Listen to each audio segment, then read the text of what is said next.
நான் இந்த வருஷம் மகா சிவராத்திரிக்கு நான் முழிச்சிருக்கணும்னு நினைக்கிறேன். நான் என்ன பண்ணணும்?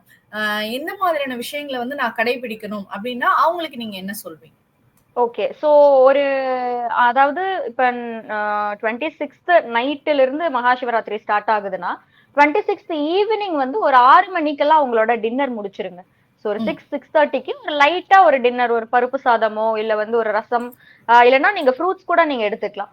ஸோ அந்த மாரி ம். நீங்க டின்னர் முடிச்சிருங்க. அதுக்கப்புறம் நீங்க எதுவுமே சாப்பிட வேணாம். நீங்க முடிஞ்சிருச்சுன்னா உங்களுக்கு ஐ மீன் உங்களுக்கு பசிக்குது, இல்ல தாகம் எடுக்குது, எனக்கு ரொம்ப ஒரு மாதிரி ஏன்னா நெறைய பேர் ஃபாஸ்டிங் ஃபாலோ பண்ணாதவங்க பண்ணும்போது, ரொம்ப அது கஷ்டமா இருக்கும். அப்படி இருந்துச்சுன்னா, நீங்க ஃப்ரூட் ஆர் ஃப்ரூட் ஜூஸஸ் இன் பிட்வீன்ஸ் எடுத்துக்கலாம்.